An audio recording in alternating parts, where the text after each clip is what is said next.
Nous sommes Nancy Marcoux et Marie-Josée Harel, cofondatrices de âme Sagesse. Nous t'accompagnons dans ton expansion spirituelle pour une meilleure relation à toi-même, aux autres et au monde, afin que tu déploies ton potentiel avec confiance et avec amour. Bonjour à tous, bonjour Nancy, bonjour Aurore. Oh, merci Aurore d'être avec nous, c'est vraiment agréable. Alors pour les gens qui sont avec nous, Aurore Rogier, tu es, on pourrait le dire vraiment comme ça, une star quand même sur YouTube parce que depuis quelques années maintenant, tu fais des guidances, des canalisations directement sur YouTube et tu cumules des millions de vues. Avant d'en arriver là, il y a tout un parcours. On te connaît entre autres comme comédienne, Aurore. Aujourd'hui, tu fais beaucoup de choses, mais tu es ici auteur parce que tu as publié, écrit 2 livres, Libre et Espoir. Une des questions qui est venue de la part des gens, c'était, puis c'est notre question à nous, comment c'est arrivé dans ta vie que tu te retrouves un jour, maintenant, où tu es, à faire des canalisations et des guidances? C'est absolument improbable, je n'avais pas vraiment prévu. Comment c'est arrivé? Bah écoute, il y a eu, on va dire un matin, je me suis réveillée, alors c'était après un gros choc émotionnel, un gros traumatisme, pardon. Et je me suis réveillée un matin et je ressentais des choses. En fait, c'est des choses que je ressentais peut-être depuis toujours, mais sans vraiment les percevoir, les admettre, les comprendre. Et j'étais dans une phase de vie où tout s'était un peu effondré et du coup j'avais un lâcher prise qui était la seule voie possible de me dire bon je lâche tout ce que je tiens en moi parce que ça n'a pas marché, il faut que je me relève. Bon, donc il y avait déjà cette ouverture, on va dire, qui était là presque malgré moi. Et à ce moment-là, du coup, j'ai pu comme entendre une voix. Alors, j'entends pas une voix très clairement, mais c'est comme quand tu as une mélodie en tête, tu l'entends sans l'entendre, tu vois. Et je pensais à une personne précise, et puis j'ai plein de phrases qui me sont venues, et je me suis dit, attends, je vais les écrire parce que c'est assez étrange, là, ce qui me vient. C'est quoi cette inspiration? Mais je sens que ça vient pas de moi. Je comprends pas bien ce qui se passe, et je ressens comme un amour, tu vois, une énergie qui me porte, qui me berce. Et je me dis, c'est vachement agréable cette sensation, j'aime bien, allons voyager là-dedans. Et donc, j'écris tout ce qui me vient sur cette personne. Ça parle de son passé, c'est un message qui, pour moi, n'est pas très clair, parce que c'est pas une personne que je connais en plus forcément très bien. Donc, je l'appelle et je lui dis, écoute, j'ai quelque chose à te lire. Et là, je lui lis et elle est totalement déboussolée parce que ça parle d'un secret de famille, ça résonne complètement à ce qu'elle ressent, à ce qu'elle vit, à ce qu'elle a été. Et elle me dit, mais comment tu sais tout ça? Je dis, mais j'en sais rien, je pensais à toi et ça m'est venu. Et j'ai eu ces infos-là, et puis tiens, c'est étrange. Et en étant portée par cette sensation d'amour, il y avait quelque chose de rassurant, tu vois, dans l'expérience que j'en faisais. Et à ce moment-là, je me suis dit, mais qu'est-ce que c'est que ce délire? C'est génial, vas-y, j'ai envie d'explorer un peu plus. Qu'est-ce qui se passe si je pense à quelqu'un d'autre? Est-ce qu'il y a quelque chose qui vient? Alors à l'époque, c'était pas du tout comme aujourd'hui où je me connecte, paf, en 2 secondes, j'entends tout, je te le retransmets, je te le parle. À l'époque, ça me demandait une énorme méditation, une connexion profonde pour vraiment me connecter à l'autre et puis pour entendre, tu vois.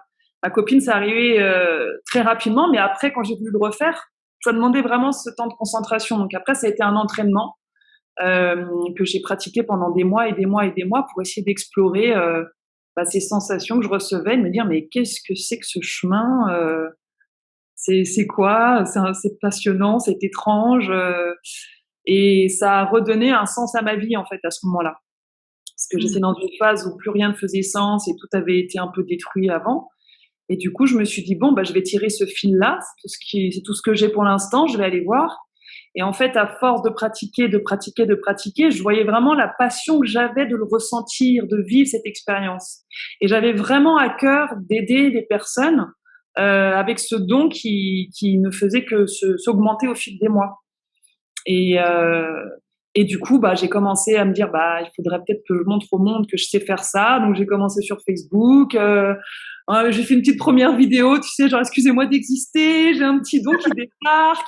Je voudrais m'entraîner, c'est gratuit parce que je sais pas encore comment ça marche. Si ça vous intéresse, envoyez-moi une question et je vous fais une réponse écrite. Et comme ça me permettait de pas rencontrer les gens, d'avoir juste un prénom, une question, et je voulais voir si ça marchait. Et là, j'ai eu, 60 demandes en une nuit. J'ai fait waouh, merci pour le signe. Je l'ai fait, je l'ai pratiqué. Tout le monde était dithyrambique et je me suis dit non, bah là, franchement, je fais un sans faute, c'est pas humain, quoi, c'est bizarre. Bon, bah allez, je vais vraiment me lancer et proposer ça. Et c'est là que j'ai commencé à faire des vidéos, au début sur Facebook, et puis accompagner les gens en individuel. Et voilà, ça a pris son sens. Après, bon, vous m'arrêtez, hein, parce que je vous vois m'écouter, là, je continue, mais Ce que j'aimerais te dire, c'est que je trouve ça, ce que j'entends, je vois puis je perçois, c'est cet amour-là, tu sais, le sens, mais la quête de sens de l'amour que tu sentais plus à l'intérieur de toi, qui est revenu par ce oui, médium-là, qu'on pourrait dire, qui est oui, de oui, oui, au oui. service. Je trouve ça, c'est là, je trouve qu'il y a une très grande différence dans les gens, des fois, qui comprennent pas dans la canalisation, médiumnité ou tout autre. Qu'est-ce qui se passe à l'intérieur de moi? Quel sens ça fait pour moi en relation avec l'autre? Et là, il y a Oui, l'amour qui a émergé avec une curiosité, un émerveillement de beauté, je pourrais dire. C'est ça que je sens, là. oui, tout à fait. Puis il y a une vraie posture de, si tu veux, pour moi, il y avait comme un sens logique. À l'époque, quelques années précédentes, je m'étais formée à la relation coaching. Je cherchais peut-être à être thérapeute, je savais pas trop, tu vois. Donc j'étais déjà dans une posture d'accompagnement. Et dans la posture de coach telle que moi je l'avais appris, il y avait une posture où tu ne prends pas part de ce que l'autre dit, tu restes focalisé sur le processus mais pas sur le contenu. Et tu ne cherches pas à trouver la solution, tu cherches à éventuellement poser des questions et à proposer des stratégies pour accompagner la personne, mais tu n'accompagnes pas dans le chemin. Et dans la médiumnité, pour moi, je me suis resservie un peu de cette posture qui est, OK, moi, j'ai aucune idée de ce qui va être dit, j'ai aucune idée de c'est quoi la vie de la personne, je ne veux rien savoir, moins j'en sais, mieux c'est. Et du coup, je laisse un espace vraiment vide où j'écoute et j'essaye au mieux de ne pas interférer du tout, de laisser venir ce qui vient.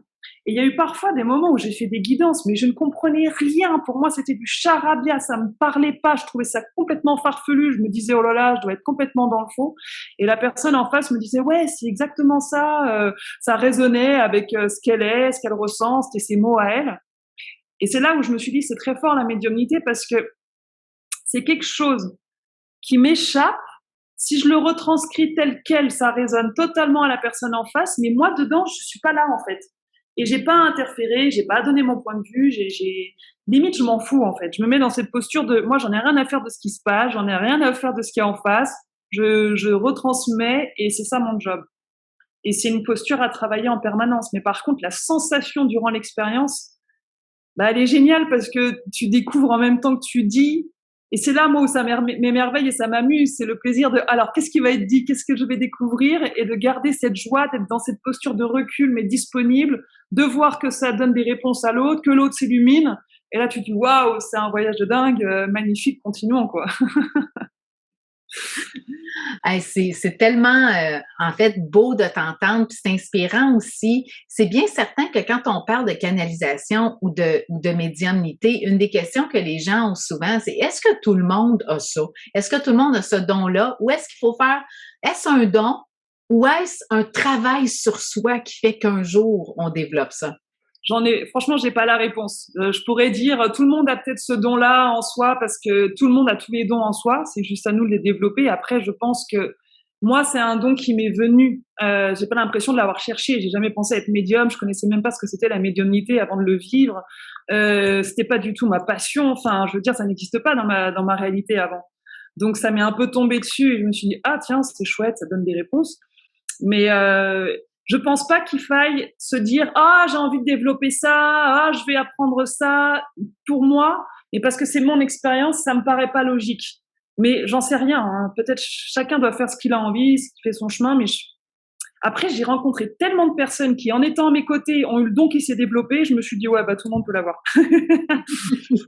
À mon avis, c'est un champ qui est là quoi.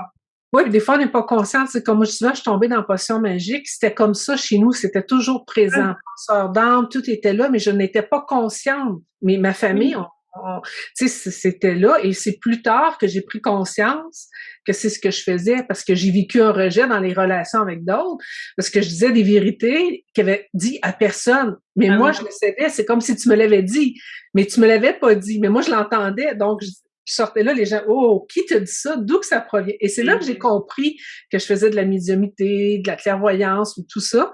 Mais pour moi, c'était tellement naturel, tellement là, que je communiquais déjà tout le temps. Oui, oui, oui. Mais c'est là aussi où pour moi il y a une posture, c'est-à-dire que des fois tu peux avoir un message, mais il faut être sûr que la personne en face ait la question. Parce que des fois tu peux balancer des trucs alors que la personne n'a rien demandé et là c'est pas reçu. Et moi je fais jamais de médiumnité si on me le demande pas et je ne reçois jamais le message si moi-même je le demande pas. Ça a été très clair dès le début. Je veux rien savoir. Imagine tu marches dans la rue, t'entends tout pour tout le monde, tu deviens fou, tu vois. Non, mais c'est ça. Ça arrive. Moi, c'est rien. Moi, ça n'arrive que quand je me connecte et je dis, OK, la médiumnité, c'est bon, je veux bien faire une guidance, je veux bien entendre. Mais sinon, je coupe tout. Et surtout, oui, vérifier que l'autre a réellement une demande parce que si des fois, en plus, l'autre n'a pas la demande, tu peux parfois capter des infos qui sont peut-être pas les bonnes. C'est ça, oui. Et pour moi, il faut que la personne ouvre son intention de dire oui, je veux entendre. C'est comme si la personne me donnait la poignée de la porte et qu'à ce moment-là, je fais OK, bah, tu veux que j'entrevoie, bah, je vais aller entrevoir, voilà ce que je perçois. Et après, fais ce que tu veux avec ça et fais ton chemin, quoi. Donc, c'est vraiment de se développer une éthique autour de ça. Nous, en sagesse, on parle souvent de l'éthique spirituelle. Fait que c'est sûr que ça prend une éthique quand on est dans l'exercice de nos facultés psychiques, de nos dons spirituels. Alors, toi, un de tes points de repère, c'est si on me le demande pas, je parle pas. Ah oui, puis j'entends même pas en plus. Moi, c'est si je demande pas, j'entends pas. Là-haut, ils parlent que si je demande. Hein. J'ai fait oh là là, laissez-moi vivre sur terre. Je veux rien savoir. Moi, je suis humaine. Voilà, j'ouvre mon clapet que quand je fais des vidéos YouTube en réalité. Hein. Le reste du temps. Mais c'est là qui est intéressant, tu sais, parce que moi, je regarde, j'étais enfant, je pouvais pas dire, je demande l'autorisation, je savais même pas ce qu'était, tu sais, je me souviens, j'ai 4 ans, 5 ans, je fais ça, il y a une petite fille qui est perdue, moi, je sais où, puis je dis à tout le monde, non, mais moi, je sais où, elle me l'a dit. Les gens te regardent et non, mais tu sais, c'est comme, et c'est là que j'ai appris aussi, je suis allée étudier pour avoir des postures de coach et d'éthique, mais c'est aussi, il y a des gens, des fois, qui sont dans une naïveté, c'est pour ça qu'on dit, il y a une éthique, mais aussi aller consulter, à être accompagné pour savoir que peut-être vous faites ça naïvement, mais ça a une répercussion aussi dans la vie de l'autre, là, si c'est pas de... ça a une répercussion. Et puis, chaque médium a ses différents capteurs aussi. Tu vois, moi, je serais incapable d'avoir l'info que toi tu as, de dire, ah, la petite fille, elle est perdue, elle est là-bas. Ça, c'est le genre de choses que moi, j'entendrai jamais. Moi, je ressens l'âme et puis je vais donner un peu en mots ce que la personne ressent déjà. Et ça vient confirmer, tu vois. C'est la seule chose que je fais. Si tu me demandes où est enfermé tel truc, je pourrais jamais te le raconter, ça. J'ai pas ces infos. Peut-être que t'es consciente, Aurore. T'es peut-être pas consciente. Oui, je suis pas consciente. À partir de maintenant, ça va arriver. Pourquoi j'ai pas envie? Non, laissez-moi tranquille. Je ne veux rien de plus dans la vie. Aurore, je veux dire, c'est pratique. Quand je cherche mes clés ou quelque chose, là, ça me le dit tout de suite, c'est où. J'ai plus de temps à faire. Moi, c'est très pratique. Mais c'est là qui est intéressant qu'on se rend compte parce que parfois, quand on est dans les dons, parce que je suis certaine qu'il y a des gens qui nous écoutent en ce moment, qui ont des dons aussi, mais qui ne savent pas trop quoi faire avec ces dons-là, qu'on a toujours notre libre arbitre, là. Tu sais, une fois, enfant, c'est une chose, mais quand on est adulte, on a vraiment notre libre arbitre. Ça fait partie, en fait, des beautés de notre condition humaine que d'avoir ce libre arbitre dans l'exercice de nos dons. Oui. Et on peut demander, si par exemple, tu as des dons qui sont en train de s'ouvrir, tu peux dire, bah, montre-moi le chemin pour encore mieux les accueillir. Montre-moi les écueils. Oui, mais j'ai besoin que ce soit un peu moins fort. J'ai besoin de me reposer un peu plus tard. Enfin, tu peux demander tes conditions, c'est respecté et entendu. Mais fais gaffe à tes demandes parce que des fois, tu dis, par exemple, je veux augmenter mes compétences, tu sais pas le prix à payer que ça va te donner, tu vois. Donc, faut faire attention à ce jeu-là. Moi, j'ai des amis, ils ont fait, ouais, moi, je veux récupérer tous mes dons. Bah effectivement, ils en ont récupéré un sacré paquet. Et alors là, c'est une petitude d'énergie. C'est très drôle, quoi. Oui, sur le corps physique, parce que c'est quand même une vibration, un changement de taux vibratoire, puis le corps physique n'est pas nécessairement prêt à tout prendre ça en même temps, là. Ouais, et puis c'est épuisant, hein, la médiumnité. Tu peux pas non plus en faire des heures et des heures et des heures chaque jour. C'est pas bon, je pense. Enfin, en tout cas, moi, mon corps, il le supporte pas. Hein. Ça, c'est sûr. C'est beaucoup trop. Ouais, fait qu'il y a cette réalité-là, il y a cette réalité qu'on a un corps, qu'on n'est pas, parce que parfois les gens vont se dire, ah oui, parce que je suis connectée à l'au-delà, tout est possible, je peux transcender toutes mes limites, et non, on a nos limites d'humains. Oui, ça change bien. Exactement. J'imagine, dis-nous, Aurore, est-ce que le développement de tes dons a un lien avec ta vie spirituelle? Alors, c'est quoi que tu entends par vie spirituelle? C'est quoi ma vie spirituelle? Peut-être qu'on pourrait d'abord commencer par qu'est-ce que la spiritualité pour toi? J'en ai aucune idée. Pour moi, la spiritualité, je sais pas, c'est arriver à se comprendre, avoir son mode d'emploi pour mieux se comprendre. On pourrait dire ça comme ça. Et mieux fonctionner dans la vie avec soi-même, tu vois. Et est-ce que c'était en lien avec mon chemin spirituel? Je sais pas. Moi, j'ai commencé il y a 15 ans que j'ai commencé à lire des livres là-dessus, à chercher des réponses parce que je m'en sortais pas dans ma vie, que j'avais des croyances limitantes et que je me sentais tourner en rond et je me suis dit vas-y, il faut que je trouve des réponses, il faut que je me transforme, je cherche. Donc voilà, c'est le parcours d'une vie en réalité. Et puis ça, je pourrais aussi me dire ça a commencé bien avant que je lise ce genre de bouquin et que déjà dans ma vie j'ai cherché ce genre de réponses. Enfin tu vois, c'est un chemin parmi tant d'autres.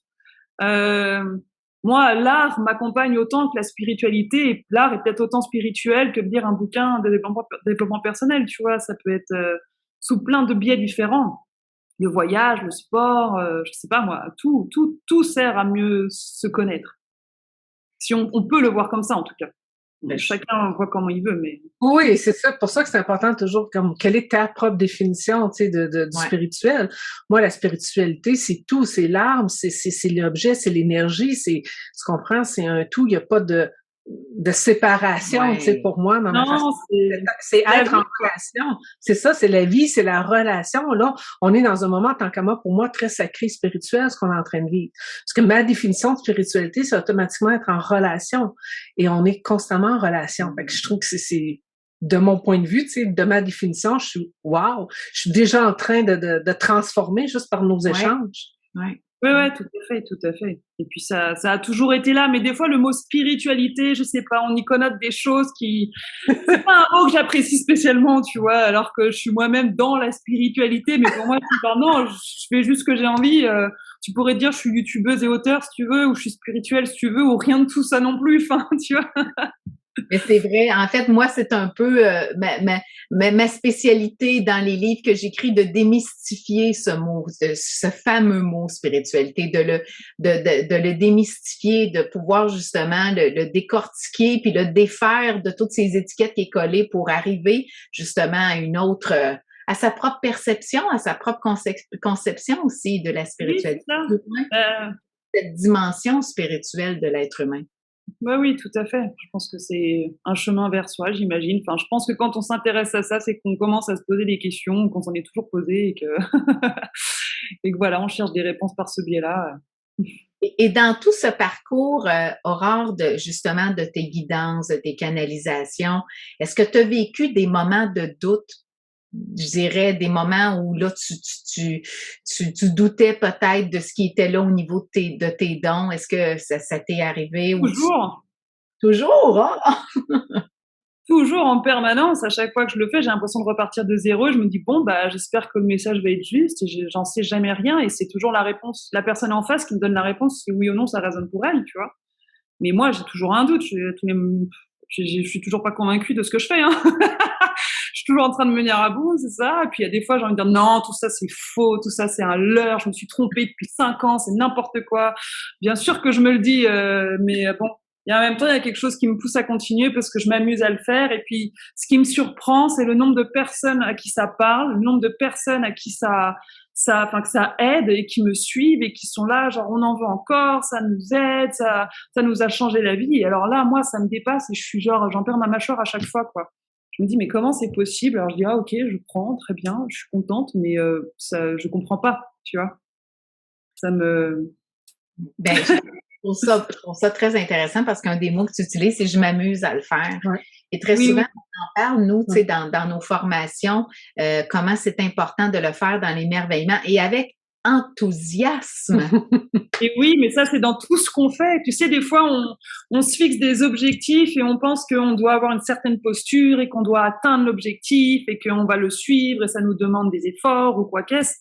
Pour moi, le plus important, c'est qu'est-ce que tu expérimentes dans chacune des actions que tu entreprends, quels que soient tes objectifs ou quel que soit ce que tu vis. Et c'est juste une qualité d'être. Si tu l'as en permanence en train de t'éclater, peu importe ce que tu fais. Et là, pour moi, tu es peut-être le plus spirituel au monde. Plus tu t'éclates comme un gamin, plus tu es spirituel peut-être. Ah oui, c'est l'état de célébration constante, de bénédiction, de consécration, de sanctification. Mais c'est ça, c'est cette joie, cette pureté-là de vivre le moment avec beauté. Là. C'est ça. Ouais, de leur devenir vraiment comme des enfants, en fait. Moi, quand je vois les gamins, je me dis, oh, ils sont tellement vivants, ils ont tout compris. Reste enfant. Puis, dans les questions qu'on a eues aussi, Aurore, également, il y avait, bon, de dire comment, est-ce qu'on crée de l'interférence quand on canalise? C'est-à-dire, alors, on voulait t'entendre aussi là-dessus. Parce que ça, c'est une question qui revenait. Comment je fais pour savoir que ma canalisation est juste et sans interférence? J'en sais rien. J'ai pas la réponse à ça. J'en ai aucune idée, j'imagine, mais tout est interférence, tout est énergie, tout nous influence, on influence le tout, tout est un. Enfin, c'est trop complexe pour moi, ce genre de questions, tu vois. Et j'imagine que forcément, j'interfère. Et puis, évidemment, la médiumnité, moi, je capte ce que je peux de là où je suis, de ma fréquence à moi, de mes croyances à moi, même si je fais tout ce que je peux pour être dans la posture reculée. Et j'ai déjà eu des conférences où on m'avait posé des questions sur des sujets, je comprenais même pas le sens de la question. C'était des termes, je comprenais rien, tu vois. Et je me suis dit, tiens, pour me marrer, attends, j'ai vraiment essayé de te dire la réponse que j'entends. J'ai donné une réponse, j'ai rien compris. Et la personne était experte en extraterrestre, je sais pas quoi. Et elle m'a dit, waouh, mais c'est un sujet que personne connaît. Et en fait, je voulais tester. Et oui, t'as raison, c'est exactement la situation. Je suis d'accord, j'ai rien compris. Passons à autre chose. Pour moi, c'est trop barré, quoi. Donc là, je me suis dit, bon, cette médiumnité, elle était juste, en tout cas à ce moment-là. Mais est-ce que tu me la reposerais la même question aujourd'hui? Est-ce que j'y arriverais? Peut-être pas. J'en sais rien. Je veux pas être responsable de ça, tu vois. Je veux être responsable de mon énergie, responsable de toute la bonne volonté que je veux y mettre et tout mon amour, ma générosité. Mais après, je reste humaine, ça reste une expérience. Et encore une fois, ça se trouve, dans quelques années, je vais dire, vous savez quoi, oubliez tout ce que j'ai fait, c'était que de la connerie, j'y crois plus. Maintenant, j'ai choisi de croire en autre chose et je peux complètement renier ce à quoi je crois maintenant. C'est que des croyances, c'est que des expériences. Et là, j'y crois parce que ça m'amuse. Le jour où ça m'amuse plus, je change, je croirai à autre chose. Ça, c'est mon fonctionnement, par contre. J'adore ça. Mais c'est très libre, puis c'est très ouvert, puis je pense que c'est important de dire aussi que dans tout cheminement, par rapport à l'exercice de nos facultés, de nos dons, c'est effectivement teinté de nos croyances. Et qu'à un moment donné, nos croyances changent. Et ça, c'est ça qui amène aussi de l'air frais et qui amène qu'on va pas s'en tenir à être dans un carcan. Se prendre trop au sérieux. Exact. Ouais. Oui, c'est ça. Et puis, il y a aussi quelque chose, c'est que quand on fait appel à un médium, c'est toujours questionnant. Pourquoi? Qu'est-ce que tu vas aller chercher comme réponse? Pourquoi tu vas avoir un médium? Qu'est-ce que tu n'as pas comme réponse en toi? Parce que là, ça veut dire que tu donnes le pouvoir à quelqu'un que tu connais pas, qui va te donner un message, tu sais même pas si c'est le bon. Et peu importe ce qu'on va te dire, ce qui compte, c'est comment toi, tu vas réagir à ça et qu'est-ce que ça va faire chez toi. Mais c'est hyper important de revenir maître de soi, parce qu'il y a parfois on peut se perdre dans je vais donner le pouvoir à tous les autres, dites-moi, tirez-moi les cartes, donnez-moi machin, dis-moi coach ce que je dois faire, je vais appliquer à la lettre des bouquins, je suis paumée, et on se noie dans les informations extérieures. Et ça fait partie d'un chemin, il n'y a pas de problème. Mais je dis juste, je questionne qu'est-ce que tu as besoin d'aller chercher à l'extérieur que tu trouves pas en toi, en fait? Et ça, c'est pour moi peut-être une grande question que moi-même je me pose. Alors, j'appelle personne pour mes propres besoins, tu vois. Mais des fois, j'ai pas les réponses pour moi-même et ça me rend dingue. Donc, j'ai envie d'appeler quelqu'un, tu vois. J'aimerais bien avoir, si seulement j'avais un médium autour de moi qui pouvait me faire une guidance, tu vois. Et puis, je le vois, cette envie. Je fais Aurore, arrête, c'est un faux besoin. Mais puis en fait, c'est tellement juste. Puis il y a aussi, c'est que souvent le fait qu'on veut avoir, quand on dit des réponses aussi tout de suite, il y a une forme de pensée magique aussi dans tout ça. On pense que si on a les réponses maintenant, que tout va s'éclairer, que tout va mieux aller. Mais il y a quelque chose qui, dans la vie, fait en sorte qu'on en parle avec notre processus, nous, quand on parle de nos mouvements, conscientisation, émancipation, syntonisation, régénération, célébration, ça prend du temps. Et à un moment donné, ce que je trouve très intéressant aussi, parce que dans ce qu'on vit dans cette conversation, c'est que les réponses viennent dans la relation également. Donc, à un moment donné, c'est peut-être de cesser de chercher certaines réponses qu'on voudrait tant obtenir et qu'on n'a pas, et de laisser, je dirais, les mouvements de la vie être, les mouvements des relations, que ce soit la relation avec la nature, avec soi, avec les autres, et les réponses viennent aussi de la relation. Oui, complètement, mais c'est une danse difficile entre vouloir tout contrôler, être aux commandes de tout, et puis en même temps réceptionner et laisser faire. C'est super difficile. Moi, j'ai une amie qui est c'est une grande médium, très connue aussi, on s'appelle, mais on échange toutes les deux, mais comme si on est nous, puis on est dans l'autre dimension. Donc, Ouais. on est dans une discussion constante de canalisation qui, pour elle, pour moi, pour d'autres, c'est peu importe. On est simplement dans cet échange-là. Et ça, j'adore ça aussi. Fait que c'est pas dire, OK, c'est pour moi, c'est pour toi, mais c'est pour un tout. Non, c'est pour tout le monde. Mais c'est un échange, je vais dire ça, relationnel dans une autre dimension de canalisation. Ça, on s'amuse à faire ça, tu sais. Fait que c'est différent. Donc là, on se dit, OK, c'est le moment. Et on vit des fois des trips qu'on dit, bon, ça se peut pas que ça existe, tu sais, mais on s'amuse, là, tu sais. Ah, c'est ça, mais c'est chouette. C'est tellement important de s'amuser. Moi, je les suis pas là-dedans. Je suis pas capable d'aller là, moi, nécessairement. Par contre, je me souviens d'un moment donné où on parlait ensemble, puis et puis là, tout a disparu. Tout a disparu. Ça a duré comme une fraction de seconde. J'ai dit à Nancy, on est où? On est où? Tout a disparu. Elle dit, ouais, hein, elle dit, on était... Bon, ça, c'est amusant aussi, je dois avouer, là, il y a ça également. Aurore, quelqu'un qui nous écoute en ce moment puis qui dit, moi je sens, je sais que j'ai des dons, je sais que j'ai des facultés, je veux contribuer, je veux développer ça. Est-ce que tu as comme un conseil à partir de ton propre cheminement, quelque chose qui peut aider la personne à entrer elle-même dans ce cheminement? Puis parce que quand on écoute ton cheminement, on voit qu'à un moment donné, tu as fait comme un lâcher-prise, puis tu as dit go, je tire sur le fil, puis j'y vais. Oui, parce que je me suis dit, le plus important pour moi, c'était d'expérimenter cette sensation du don. Je voulais justement me dire, j'ai un don là, je voudrais aller le développer, je veux l'expérimenter. Avant même de vouloir, évidemment que je voulais aider les autres, mais c'était aussi, moi, je veux comprendre ce cheminement. Donc, j'en ai parlé partout autour de moi, j'allais dans des cafés, je rencontrais des amis, les amis d'amis, t'es intéressé par ce truc, tu veux vivre une expérience avec moi, tu sais, c'est genre, viens, on va jouer à ça. Et je disais, voilà, je suis novice, prends ça comme un jeu, ça se trouve, ça va être nul, ça se trouve, ça va être génial, peu importe, c'est juste à titre d'entraînement. Et j'ai fait ça, mais pendant 1 an, 2 ans, à pratiquer. Et c'est seulement après que je me suis dit, bon, je vais le faire de manière professionnelle parce que j'avais déjà une vision professionnelle qui allait dans ce sens-là. Donc pour moi, c'était logique, mais t'es pas obligé d'être dans le pro forcément et te dire je dois avoir une offre parfaite, y avoir une communauté, le machin et le truc. Et après tu repars dans le truc du business en ligne. Donc, c'est galère, hein. Faut avoir envie quand même. Le plus important, c'est si tu as ce don et que tu as envie d'aider les gens, tu peux le faire partout. Et les plus grands guérisseurs, en réalité, je pense qu'ils sont dans l'invisible et ils sont en train d'œuvrer. Ils n'ont pas besoin de se montrer au grand monde pour faire hey, « salut, je peux aider tout le monde ». Non, il guérit son prochain et c'est le voisin, quoi. Donc, fonce si tu as cette envie-là, expérimente et tu verras ton don te montrer le chemin. Ouais.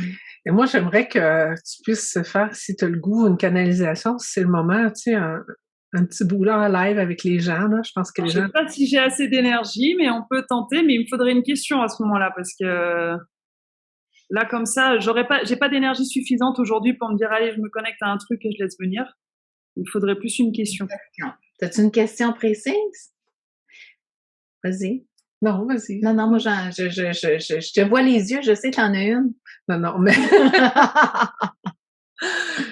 juste comme aller justement pour peut-être emmener de l'information pour que les gens puissent, dans l'amour inconditionnel, que c'est présent. Beaucoup de gens se cachent de cet amour-là. Donc, qu'est-ce qu'ils ont à dire par rapport à l'amour qui est présent, mais que souvent les gens se cachent à leur propre amour? C'est intéressant que tu dis sur les gens se cachent sur leur propre amour. C'est quoi que tu entends par ça? Que je comprenne. Parce que j'étais en réunion, puis tout ça, puis il y a des gens qui sont dans l'amour inconditionnel, mais ils osent pas le dire parce qu'ils se sont fait blesser. Fait qu'ils font comme s'ils connaissent pas c'est quoi, et puis ils partagent pas, mais tu le vois, ça brille, ils sont là, ils transpirent cet amour. Mais ils osent pas le dire parce qu'on ne peut pas être dans l'amour inconditionnel ou en tout cas tellement de définitions de l'amour et de l'amour inconditionnel et tout ça, donc les gens osent plus être, à moins d'être dans une performance. Puis c'est parce c'était beaucoup de leaders, on était à une rencontre, il y avait beaucoup de monde, et j'étais juste en observation pour écouter, puis la personne parlait justement d'être dans l'amour, et elle disait, osez le démontrer, et tu es faire ça comme ça. C'est beaucoup de gens. Et c'est marrant, pendant que tu parles, j'ai une image, tu sais, c'est comme si t'es là, t'es dans la réalité, avec les gens qui t'entourent, et puis il y a quelque chose qui crée comme des papillons dorés, là, qui, cette sensation qui me porte. En fait, si tu arrives à faire confiance à cette sensation qui te demande de lâcher le regard des autres, de lâcher les présuppositions et les croyances, donc c'est déjà un gros travail, et que tu te dis, tiens, j'ai envie de suivre cette énergie, où est-ce qu'elle va me mener?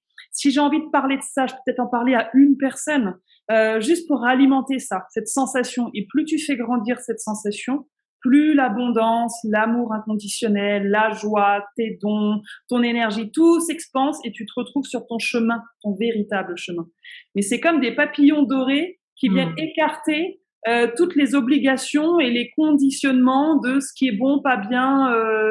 On a beaucoup d'a priori, tu sais, tu parles par exemple des personnes qui n'osent pas en parler aux autres.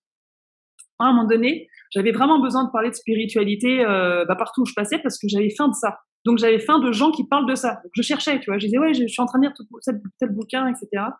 Et à l'époque, je travaillais dans une entreprise et j'animais des séminaires sur un sujet qui n'avait vraiment rien de spirituel. Et à la pause déjeuner, je m'ennuyais tellement que je fais, non, on va parler de spiritualité. Allez, moi, je lance le truc. J'ai pas que ça à faire. J'ai 1 heure devant moi. J'ai pas envie de m'ennuyer. C'est hors de question. Je veux parler de quoi moi je veux. Donc, je commence à aborder le sujet. Et là, je vois tout le monde qu'il y a tous les papillons qui s'ouvrent et qui font ah ben moi au fait j'en ai jamais osé en parler mais ouais en fait j'ai lu un tel bouquin, ah ben moi j'ai tel don qui se passe, ben moi je vois les défunts, ah ouais, et tout le monde commence à en parler et ça a donné la permission. Et le fait que je me donne la permission, ça a donné la permission à tous les autres et je me suis rendu compte que ceux que je jugeais comme pas ouverts étaient peut-être ceux qui étaient les plus spirituels que j'ai jamais rencontrés. On a beaucoup d'a priori et on le voit pas trop, on le voit pas toujours, on se l'admet pas. Donc, si on croit qu'il n'y a pas de place, c'est nous qui créons ce non-place. On est créateur de ce qu'on veut. Donc, si tu as envie d'expanser quelque chose, fais-le avec le cœur. Ça arrivera forcément. Et là, tu es dans l'amour inconditionnel de toi-même. Après, oui, c'est du job. Oui, il faut casser un peu le carcan mental qui fait non, je peux pas, non, j'ai pas le droit, non, je mérite pas, non, la personne, elle va me juger, mais non, elle y connaît rien. Tu sais, il y a des fois, je me rappelle, j'étais à Paris à l'époque, il y avait un bar et il y avait tous les gens de quartier qui venaient boire et qui venaient papoter. Et c'était des gens qui, a priori, n'étaient pas spirituels à mes yeux. Et ben, c'était peut-être les personnes qui m'ont donné le plus de leçons de vie, qui étaient le plus spirituelles en réalité. Et j'ai vu mes a priori, j'ai fait oh là là, mais je me gourre complètement. Et en fait, tout le monde est spirituel. La vie. Pour moi, on pourrait changer le mot spirituel par vie.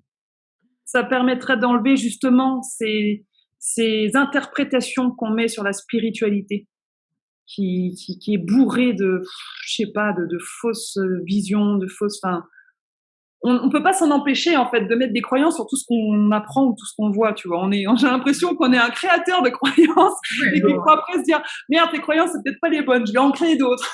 En fait, il faut ouvrir, il faut se dire mais tout ce que je crois est peut-être faux. C'est peut-être ça la plus grande spiritualité, j'en sais rien. Et en fait, ça dépend toujours aussi où la personne est dans son développement psychospirituel parce que oui, il y a dans le développement psychospirituel un temps où on a besoin d'avoir des croyances pour tout, c'est nécessaire. Mais à un moment donné, plus on chemine et plus on pourrait dire, je sais pas trop quel mot mettre là-dessus, moi là, je chemine. Pour moi, je me dis, on se crée d'autres croyances qui racontent d'autres choses. C'est d'autres croyances pour moi. Hein. Mais c'est qu'on est dans l'expérience, puis à un moment donné, l'expérience devient probablement plus importante que les croyances également, puis de laisser juste offrir cette expérience pour être au niveau vraiment de l'espace du cœur et d'expérimenter simplement. Peu importe dans l'expérience que les mots que tu vas utiliser, si c'est le mot que tu utilises là maintenant, c'est ça, c'est tout. Exact. Arrêtez de dire c'est une croyance que je remets, que je déplace, que je fais, que moi je dis ce que je vis là, c'est tout. Puis après demain, je vais peut-être vivre quelque chose qui est similaire, mais je vais dire complètement l'opposé, je sais pas, mais c'est ce que je vis dans le moment là, comment avec moi-même, parce que c'est une relation avec moi aussi avec toi qui fait une résonance. Comme là, on est là avec toute la communauté, donc ce qui va émerger, c'est souvent, ça fait « Ouh, wow, hein, je savais même pas ça existait, tu sais. Si je porte ça, c'est là, je suis en train de croire ça. Hein? » Donc, en tout cas, moi, c'est souvent comme ça que je vis ça à l'intérieur et que je suis pas en train de dire « Ah, mais c'est telle croyance, elle vient de là. » Je l'ai fait en psychothérapie, hein, parce que j'ai été psychothérapeute longtemps. Mais aujourd'hui, je cherche plus à savoir d'où qu'elle vient. Tu veux la grappe et ce qui est être, quoi. Hein. Vis ta vérité, puis c'est tout, quoi. tout, tu sais, partage-moi, je vais être intéressée à écouter ton expérience, pas à la modifier, et non à dire, mais t'es pas en éveil, là, parce que là, t'as pas telle étape qui est passée. Je sais pas ce que ça veut dire, ça. C'est ça. Si on était juste là dans cette ouverture quand quelqu'un nous partage ses expériences et non pas de vouloir justifier quoi que ce soit de nous ou projeter autre chose, ça serait tellement différent. Juste être dans cette ouverture, cet accueil. Puis c'est pour ça qu'on vit, on a beaucoup de plaisir en fait avec toi, Aurore, parce qu'on te sent dans cette ouverture, on te sent dans cet émerveillement, dans cet enthousiasme. Je pense que c'est entre autres ce qui explique aussi beaucoup le fait que les gens t'écoutent, les gens te suivent et les gens sont là près de toi. Et d'ailleurs, tu fais vraiment une conférence qui est un soin collectif et une guidance. Et naturellement, je suis certaine qu'il y a beaucoup de gens qui sont là présents qui vont être très intéressés. Tu veux nous en parler un peu? Oui, c'est une conférence en ligne qui donc a lieu en direct. Donc c'est important parce qu'il y a peut-être qu'il y a l'énergie de groupe. Ça amène une guidance et une énergie que je ne ressens jamais ailleurs. Ça n'a rien à voir avec les vidéos YouTube, c'est encore autre chose que les livres.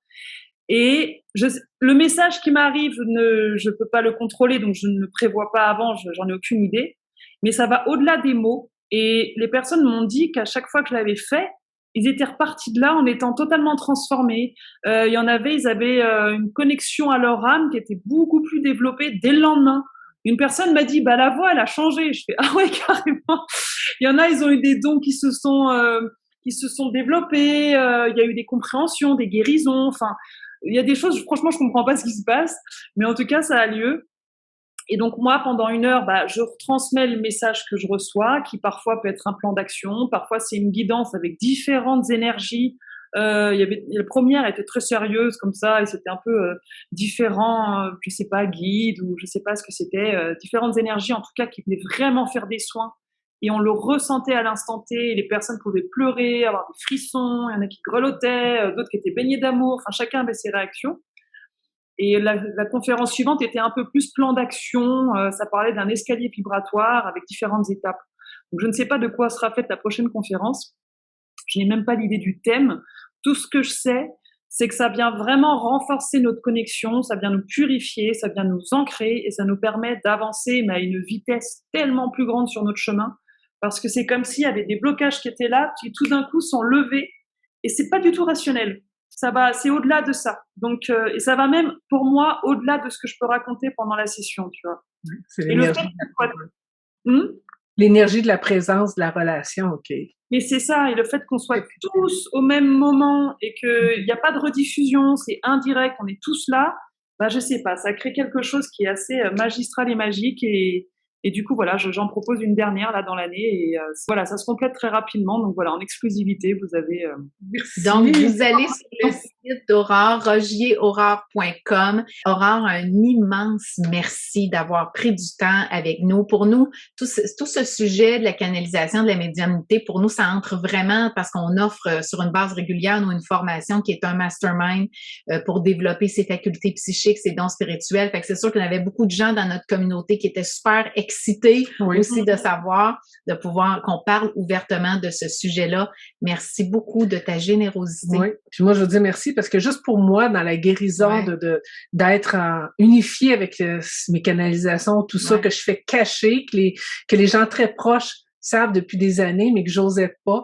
Et pour moi, je l'ai dit à Marie-Josée, c'est un défi là, d'accueillir Aurore, qu'on le fasse en live, que je le dise. Et pour moi, ça m'amène une guérison aussi. Je la sens ici. Là, je suis émotive. Là, bravo. Fait que je veux te dire merci, parce que c'est ça aussi, c'est par cette relation-là d'être ensemble, d'oser dire, d'oser partager. Et merci parce que cette simplicité-là que tu as à laisser être, me réconcilie, me répare en même temps. Et j'espère qu'il y en a d'autres aussi que ça va faire la même chose parce que on est tous en relation, mais ça me répare présentement. Merci. Bravo à toi. C'est toi qui as fait le chemin. Hein. C'est toi qui t'es offert ce cadeau. Donc bravo. C'est la beauté, la magie de la relation sacrée. Il se passe des choses qui sont parfois plus grandes, en fait souvent plus grandes que nous. Est-ce que je prends une question à quelqu'un? Donc, une petite dernière question, là. Carole qui demande pour Aurore, dernièrement, mal au dos, est-ce que ça comporte le nettoyage? peut-être une idée que le fait qu'elle ait mal, que... Ah oui, avec la... Il vaut mieux voir l'avis d'un médecin aussi, mais ça peut être lié à ça. Mais il vaut mieux toujours aller voir aussi dans le concret, dans la 3D, ce que ton corps te dit. Mais ça peut être lié à un nettoyage, ça peut être lié à une vieille blessure qui remonte. C'est tellement de choses que il y a plein de chemins pour avoir les réponses. C'est ça, hein, il y a plein de chemins. Il n'y a pas une... Souvent, les gens qui posent une question comme ça s'attendent à une réponse, mais c'est tellement varié, tellement de chemins, comme tu dis, et j'aime ça que tu répondes comme ça aussi. Parce que ça montre que t'as pas la vérité. Allez voir à l'intérieur de vous, allez consulter, allez voir les différentes facettes. Parce que oui, il peut y avoir quelque chose qui montre d'un nettoyage, mais tu peux avoir un réel problème physique. Donc, il y a tellement d'éléments qu'on peut pas dire une réponse. Ce serait... Non, puis c'est à la personne de trouver son chemin aussi, tu vois. Personne n'a le chemin pour l'autre. C'est ça qui est compliqué, parce qu'on a envie qu'on nous donne le chemin, et puis en fait, la réponse, c'est, c'est toi le chemin. Super, hein, c'est ce que je veux entendre. Pratique. Ouais, mais j'ai pas le temps. Ouais, c'est ça. Ouais, mais mon libre arbitre, j'ai pas envie de mon libre arbitre. Dis-moi ce que je dois faire. Non, c'est quand je te le dis, tu le fais pas. Oui. Oh mon Dieu, c'est tellement drôle parce que c'est ça. C'est vraiment ça. Vous êtes vraiment ça. Alors, il y a des gens qui nous disent qu'ils ont eu des frissons tout le long, merveilleux, qui sont en gratitude, qui remercient. Alors, merci infiniment parce qu'on fait partie des privilégiés à qui tu accordes comme ça du live. Merci. Oui. Donc, laissons-nous porter par ce qui est là maintenant. Merci. Exactement. Merci beaucoup. Merci d'avoir passé un moment avec nous. Prends le temps de liker, d'écrire un commentaire et si tu veux prendre ton expansion spirituelle, abonne-toi à notre chaîne. Pour en savoir plus sur âme sagesse, consulte tous les liens dans le descriptif juste au bas de cette vidéo.